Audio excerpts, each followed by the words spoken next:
Hello दोस्तों, नमस्कार। मैं हूं आपका दोस्त विजय और आज के इस वीडियो में आपका बहुत बहुत स्वागत करता हूं, अभिनंदन करता हूं। आशा करता हूं कि आप सभी सकुशल होंगे, स्वस्थ होंगे और अपने आने वाले प्रमोशन एग्जाम की तैयारी बड़े ज़बरदस्त तरीके से कर रहे होंगे। आज की वीडियो में हम उन साथियों के लिए चर्चा करेंगे जो प्रमोशन एग्जाम में उत्तीर्ण हुए हैं और अपने इंटरव्यू में भाग ले रहे हैं। तो ये मेरा सौभाग्य मिला कि आज प्रदीप पाटिल साहब हमारे बीच हैं। सर, आपका बहुत बहुत स्वागत करता हूँ, अभिनंदन करता हूँ। और आज हमारे साथियों को इस परिचर्चा का लाभ मिलेगा कि आने वाले जो इंटरव्यू में भी भाग ले रहे हैं उनमें सवालों का उत्तर किस तरह से दिया जाए और वो कौन से महत्वपूर्ण सवाल हो सकते हैं जो आने वाले इंटरव्यू में पूछे जा सकते हैं हमारे साथियों से, और अगर उनसे ये सवाल पूछे गए तो उनका उत्तर किस तरह से दिया जाए। सर, मैं आपसे सवाल पूछूं या उसका जवाब के लिए निवेदन करूं, उससे पहले मैं चाहता हूं कि आप हमारे साथियों के लिए उनका हौसला अफजाई के लिए उनका मार्गदर्शन करें। सर पाटिल साहब। बहुत बहुत धन्यवाद सबसे पहले विजय जी कि आपने इस महत्वपूर्ण आयोजन का मुझे हिस्सा बनाया। और वास्तव में अभी जो इंटरव्यूज़ वगैरह बैंक के चल रहे हैं उसमें जो लेटेस्ट ट्रेंड सामने में आ रहा है उसके ऊपर में फोकस किया जा रहा है। और मुख्य रूप से इसमें एक बात जो देखने को आई है कि जो कोविड का भी जो प्रभाव हमारी पूरी इकनॉमी में दिखाई पड़ रहा है, इसे आप केवल भारत तक सीमित रख करके नहीं देख सकते। इसका जो असर है, इसका जो प्रभाव है, इसका जो इम्पैक्ट है, ये पूरी दुनिया में दिखाई पड़ रहा है। तो इसके मद्देनज़र तमाम सरकारें उससे उबरने के प्रयास कर रही हैं, बहुत तरह के आर्थिक पैकेज लेकर के आ रही है और उसी का यह नतीजा है कि वो सारी चीज़ें हमारी सभी तरह की गतिविधियों में रिफ्लेक्ट हो रही, प्रतिबिंबित हो रही है। इंटरव्यू भी इससे अप्रभावित नहीं है, इंटरव्यू भी इससे असंपृक्त नहीं है।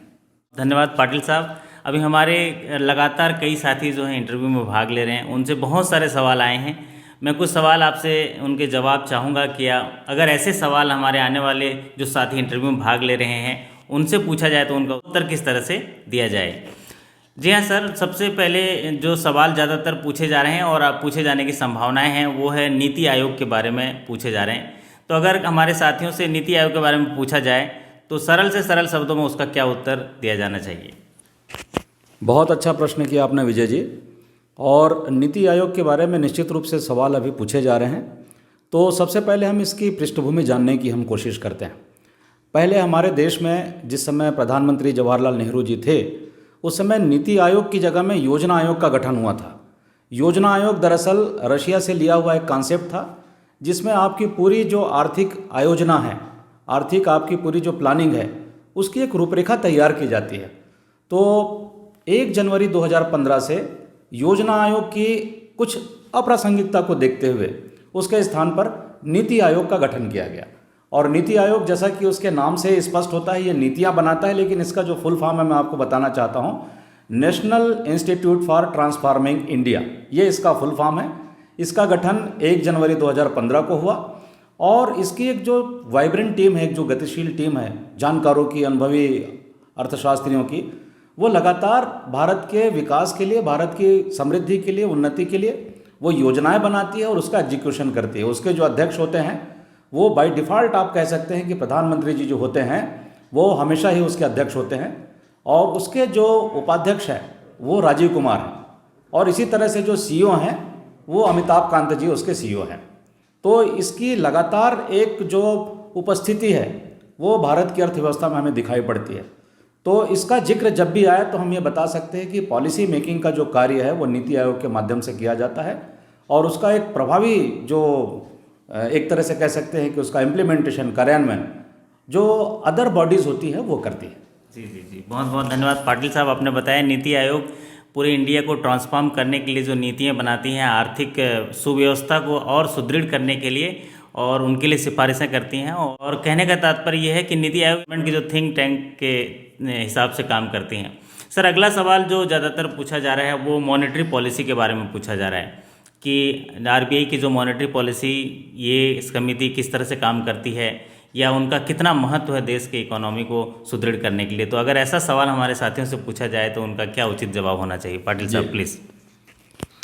जो हमारी मॉनेटरी पॉलिसी है वो दरअसल रिजर्व बैंक ऑफ इंडिया इसकी रूपरेखा तैयार करती है और अप्रैल 2016 से एक मॉनेटरी पॉलिसी कमेटी का गठन किया गया जो कि उर्जित पटेल उस समय जो डिप्टी गवर्नर हुआ करते थे उनकी अनुशंसा, उनकी सिफारिश के आधार पर इस कमेटी का गठन किया गया है। इसमें मुख्य रूप से 6 सदस्य होते हैं और 3 जो होते हैं वो रिजर्व बैंक ऑफ इंडिया से होते हैं और 3 बाहर से होते हैं। तो मैं सदस्यों का नाम आपको बताना चाहूँगा। जो आरबीआई के गवर्नर होते हैं वो हमेशा उसके अध्यक्ष होते हैं, उसके चेयरमैन होते हैं, सभापति होते हैं। साथ ही साथ एक डिप्टी गवर्नर होते हैं, एमडी पात्रा जी उसके एक मेंबर हैं, और तीसरे हैं मृदुल सागर जो कि एग्जीक्यूटिव डायरेक्टर हैं। और हाल ही में 3 अन्य सदस्यों को इसमें शामिल किया गया। मैं उन सदस्यों का नाम आपको बताना चाहूँगा। ये अपने अपने क्षेत्र के महारथी हैं, अर्थशास्त्र के जानकार हैं। उसमें श्री जयंत आर वर्मा जी का नाम है, मैडम आशिमा गोयल हैं, और तीसरे जो हैं इसमें शशांक भिड़े जी हैं। इन्होंने बहुत ही एक्स्ट्रा ऑर्डिनरी काम किया अपने अपने फील्ड में, तो उनके अनुभव का लाभ प्रदान करने के लिए एमसी में उन्हें शामिल किया गया। एमसी जो आपकी मॉनेटरी पॉलिसी कमेटी होती है, बेसिकली उसका जो मुख्य काम होता है वो आपका इन्फ्लेशन को कंट्रोल करना, जो मुद्रास्फीति जिसे हम कहते हैं हिंदी में, उसे नियंत्रित करना, और साथ ही साथ जो मनी की सप्लाई है उसको सुनिश्चित करना। तो ये इसका मुख्य काम है, और इसके माध्यम से हम महंगाई और तमाम चीज़ों के ऊपर में नियंत्रण प्राप्त करने का एक प्रभावी उसमें प्रयास करते हैं दोस्तों। धन्यवाद पाटिल साहब। आपने मॉनेटरी पॉलिसी कमेटी के जो रूपरेखा है और उसके उद्देश्य और एजेंडा के बारे में सरल तरीके से बताया। आपने बताया कि मॉनेटरी पॉलिसी कमेटी देश में जो इन्फ्लेशन है उसको नियंत्रण करने के लिए कुछ पॉलिसी रेट्स डिसाइड करती है, कुछ रिजर्व रेशियो डिसाइड करती है, रिजर्व रेट जो है, और इनके आधार पर वो मुद्रास्फीति को जो है नियंत्रित करते हैं और देश में रहने वाले सभी लोगों को जो है अर्थव्यवस्था में सुदृढ़ता प्रदान करने की कोशिश करते हैं। ब्याज का निर्धारण भी उसी में होता है, CRR SLR का निर्धारण भी उसी में होता है। तो अगर इस तरीके से सरल शब्दों में अगर बताया जाए तो इंटरव्यूअर जो है काफ़ी प्रभावित होंगे। बिल्कुल जी हाँ। अगला सवाल जो सर बहुत ही तात्कालिक सवाल पूछा जा रहा है साथियों को, और बहुत सारे साथियों का मेरे पास मैसेज भी आया कि सर ऐसे सवाल पूछे जाएं तो उनका उत्तर किस तरह से होना चाहिए, और वो सवाल है कृषि कानून के ऊपर। जो भी कृषि कानून नया बनाया है अध्यादेश के माध्यम से, और उसका विरोध भी हो रहा है और बहुत तात्कालिक मुद्दा है। तो अगर हमारे साथियों को इसके बारे में पूछा जाए, कृषि कानून के बारे में क्या जानते हैं, तो ऐसे सवालों का जवाब किस तरह से देना चाहिए, अगर ये बता पाएंगे तो हमारी बड़ी मेहरबानी होगी। पाटिल साहब। विजय जी, कृषि कानून के ऊपर में जो अभी आंदोलन हो रहे हैं या जिस तरह से जनता प्रभावित हो रही है, वो निश्चित रूप से सबके लिए एक सरोकार का एक मुद्दा है। कृषि कानून दरअसल हमारी जो वर्तमान सरकार है उसके जो स्ट्रक्चरल रिफॉर्म, जो आधारभूत परिवर्तन हो रहा है, उसका एक अभिन्न हिस्सा मैं आपसे कहना चाहूँगा। तो आपको जैसा कि विदित होगा कि 27 सितंबर 2020 को पार्लियामेंट ने 3 महत्वपूर्ण कानून जो कृषि से जुड़े हुए वो पास किया। पहला उसमें किसानों के सशक्तिकरण से जुड़ा हुआ मुद्दा है, दूसरा उनकी मार्केटिंग या उनके प्रमोशन से जुड़ा हुआ मुद्दा है, और तीसरा मुद्दा जो है वो है भंडारण से जुड़ा हुआ। तो तीनों मुद्दों को एड्रेस करने के पॉइंट ऑफ व्यू से 3 कृषि बिल जो है वो लाए गए, और इसमें APMC या इस तरह की जो संस्थाएं हैं उनको और भी ज़्यादा मजबूत करने के लिए, उनको और भी ज़्यादा स्ट्रेंथन करने के लिए उपाय किए गए हैं। किसानों का जो एक सीमित दायरा हुआ करता था अपनी वस्तुओं को, अपने कृषि उत्पाद को बेचने के लिए, उस दायरे को विस्तृत किया गया, उसको व्यापकता प्रदान की गई है। तो निश्चित रूप से इस पे किसान जो है वो ज़्यादा लाभान्वित होंगे, ऐसा एक गवर्नमेंट का दृष्टिकोण है।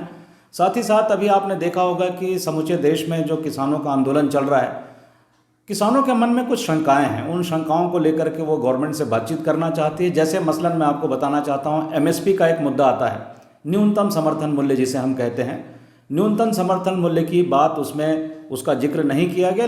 हालांकि सरकार ने उसमें आश्वासन दिया है कि समर्थन मूल्य की जो बात है वो आगे भी जारी रहेगी, लेकिन किसान उसमें लिखित एक आश्वासन चाहते हैं, बिल के अंतर्गत ही उस बात को इनकॉर्पोरेट करवाना चाहते हैं। तो ये डेडलॉक अभी तक टूटा नहीं, लेकिन ऐसी आशा है, क्योंकि दोनों पक्षों से, सरकार की ओर से भी और किसानों की ओर से भी लगातार निरंतर इस बात के प्रयास किए जा रहे हैं कि आपस में संवाद स्थापित हो, एक आम सहमति बने, और ये जो डेडलॉक है वो टूटे, और किसानों की जो आशंकाएं, उनका जो भय है वो भी दूर हो जाए। सरकार भी इस दिशा में तत्पर है। इलेक्ट्रॉनिक मीडिया के माध्यम से, प्रिंट मीडिया के माध्यम से लगातार वो अपनी बात रखने की कोशिश कर रही है।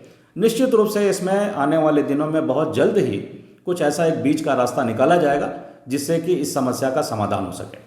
जी बहुत बहुत धन्यवाद पाटिल साहब, आपने बड़ा सरल शब्दों में कृषि कानून को बताया। अगर आप साथियों आपसे ये सवाल पूछा जाए तो आप किसी भी तरह से व्यक्तिगत समीक्षा करने से बचें ऐसे सवालों का उत्तर देते समय, और क्योंकि संवेदनशील मुद्दा है, और ऐसे में आप कृषि कानून के बारे में अगर आपने पढ़ाई करी है तो उनके जो 3 कानून में बदलाव लाए हैं उनको आप अगर सरल तरीके से सामने रख सकते हैं तो ये ज़्यादा अच्छा रहेगा, ये उचित भी होगा। जी हाँ सर। सर अगला सवाल जो पूछा जा रहा है या पूछे जाने की बहुत संभावनाएं हैं वो है जीडीपी के बारे में। जीडीपी क्या है, इसकी व्याख्या किस तरह से की जाएगी और इसकी गणना वगैरह क्या है, इसका महत्व क्या है। तो इसके बारे में अगर साथियों से पूछा जाए जीडीपी के बारे में तो कम शब्दों में सरल तरीके से किस तरह से इसका उत्तर दिया जाए सर जीडीपी के बारे में, प्लीज़ सर। यह सवाल भी बड़ा ही महत्वपूर्ण है विजय जी। आप अभी जानते हैं कि जिस समय से कोरोना का प्रकोप चालू हुआ है उस समय से तमाम जो संस्थाएं हैं वो जीडीपी के बारे में प्रेडिक्ट कर रही हैं और भारत की अर्थव्यवस्था पर पूरी दुनिया जो है वो टकटकी लगा करके देख रही है कि किस तरह से इसकी व्यवस्था का विकास होता है। तो अभी हाल ही में आपने देखा होगा कि वर्ल्ड बैंक ने प्रेडिक्ट किया है कि भारत की जो जीडीपी होगी वो 9.6% होगी। आपने देखा होगा कि इस वर्ष के पहले क्वार्टर में जो कॉन्ट्रैक्शन, जो गिरावट आई हमारे जीडीपी में, वो 23.9% की गिरावट आई। लेकिन उसके तत्काल बाद जो दूसरे क्वार्टर के रिजल्ट हमारे सामने में आए वो काफ़ी सुखद रहे और उसमें 7.5% मात्र उसमें गिरावट आई है। और उसके आधार पर अभी जो प्रिडिक्शन है वो रिजर्व बैंक ऑफ इंडिया ने 7.5% का किया हुआ है। तो हम समझने की कोशिश करते हैं कि वस्तुतः ये जीडीपी होती क्या है। तो जीडीपी जैसा कि इसके नाम से स्पष्ट है, ग्रॉस डोमेस्टिक प्रोडक्ट इसको कहा जाता है और इसकी जो गणना है वो पूरे वर्ष भर में किसी एक स्पेसिफिक पीरियड में जो भी हमारी वस्तुओं का, हमारी सेवाओं का जो हमें मूल्य प्राप्त होता है, ये मार्केट वैल्यू जो होता है वो जीडीपी कहलाता है। जीडीपी दरअसल हमारे देश में इन्वेस्टमेंट को, हमारे देश के विकास की दशा को तय करने के लिए, उसकी दिशा को तय करने के लिए ये निहायत ज़रूरी एक टूल आप कह सकते हैं। और इसकी गणना मुख्यतः 3 प्रकार से की जाती है दोस्तों। 3 तरह के इसमें गणना के तरीके हैं। एक तरीका है उसको हम गणना करते हैं प्रोडक्शन के माध्यम से, दूसरा इनकम के माध्यम से और तीसरा जो है एक्सपेंडिचर के माध्यम से। मैं आपसे कहना चाहता हूँ कि इन तीनों में एक्सपेंडिचर की जो पद्धति है वो ज़्यादा साइंटिफिक मानी जाती है। उसका मुख्य कारण यह है कि एक्सपेंडिचर की जो पद्धति है वो दरअसल डाटा की एथेंटिसिटी को इंश्योर करती है। और आप जानते हैं कि किसी भी तरह की गणना में, किसी भी तरह के न्यूज़ में, किसी भी तरह के आंकड़ों में अगर उसकी प्रामाणिकता सिद्ध नहीं होती तो वो व्यर्थ होता है। तो इसके पॉपुलर होने के पीछे का जो एक बड़ा कारण है वो यही है कि एक्सपेंडिचर अप्रोच जो है वो एथेंटिसिटी के साथ में हमारे सामने में आता है।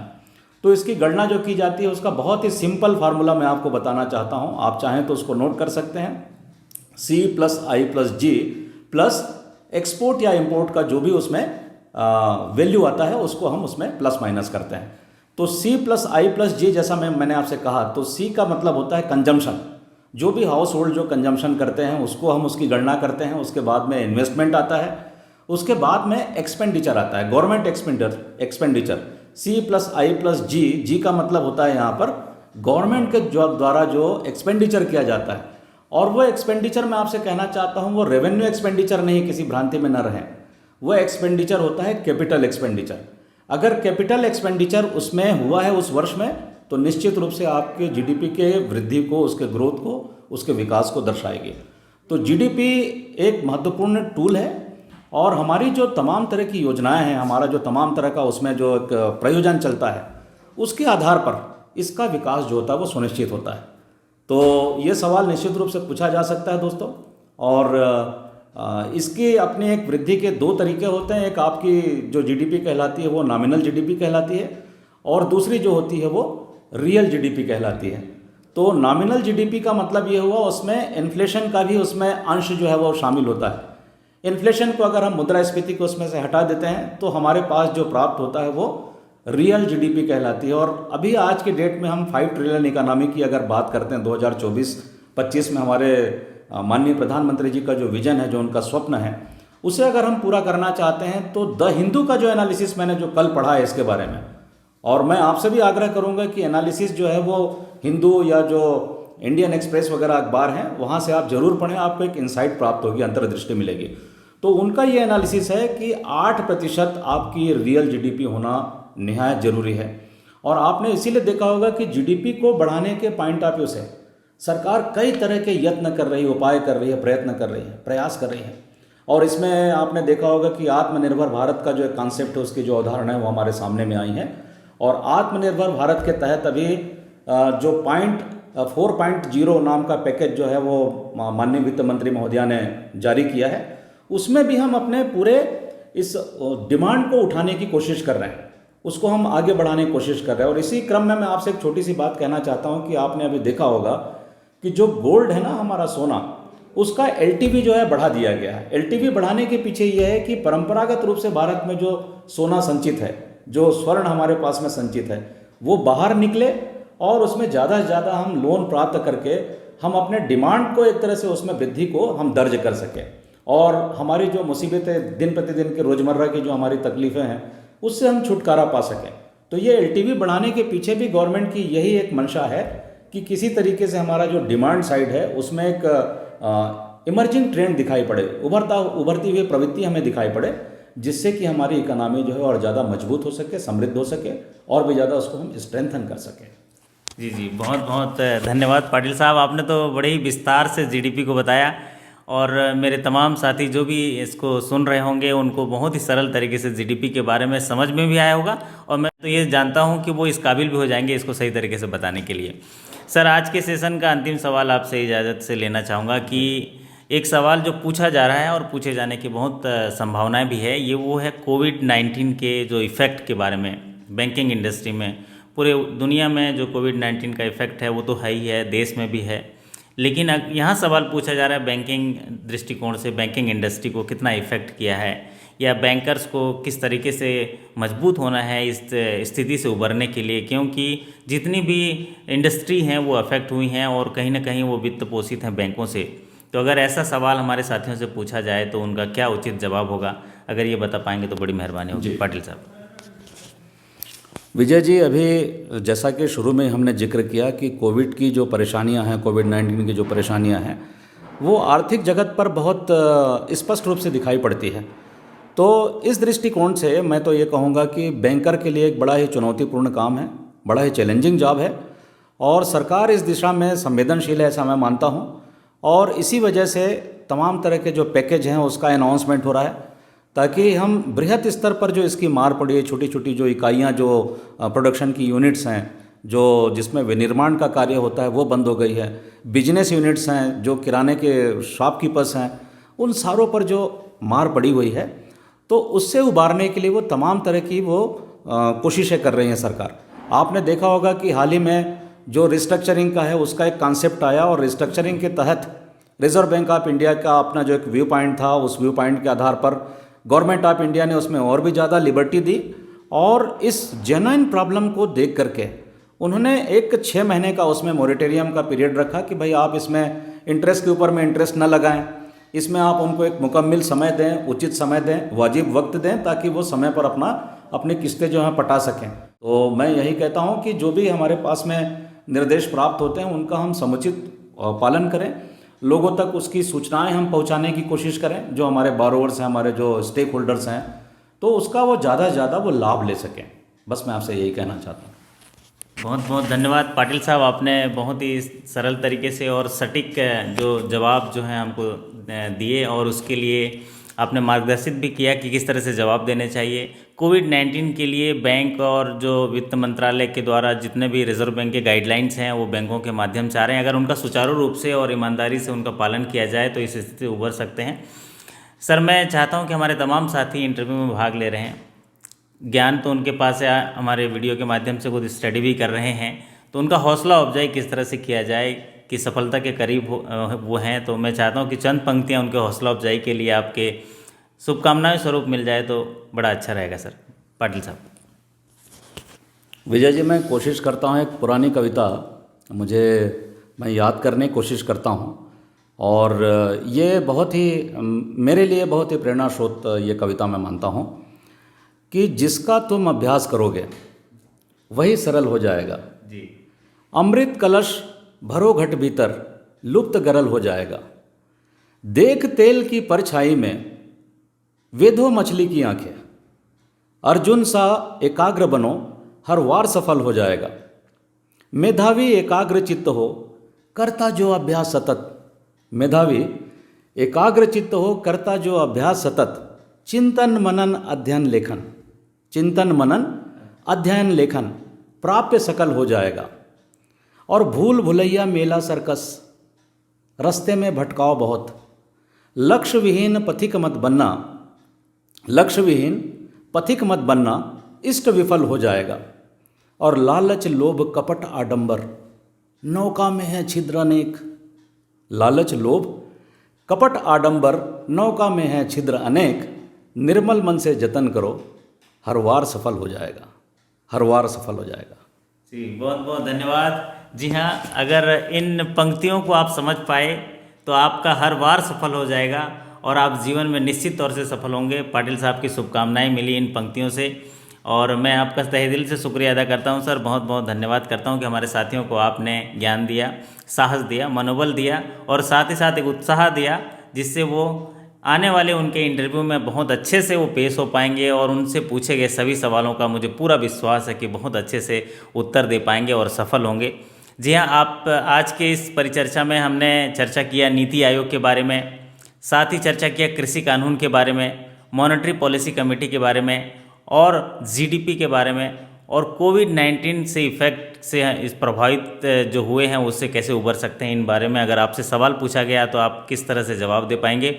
जी हाँ दोस्तों, इसी तरह बने रहिए। आपके उज्जवल भविष्य की कामना करते हुए, आपकी सफलता और सकुशलता की कामना करते हुए आपसे विदा लेते हैं। फिर मुलाकात होगी अगले किसी ऐसे ही ऊर्जावान वीडियो के साथ। तब तक के लिए आपका धन्यवाद, नमस्कार, थैंक यू सो मच। बहुत बहुत धन्यवाद विजय जी, बहुत बहुत धन्यवाद। मैं आप सभी के कुशलता की और सफलता की कामना करता हूँ। बहुत बहुत धन्यवाद।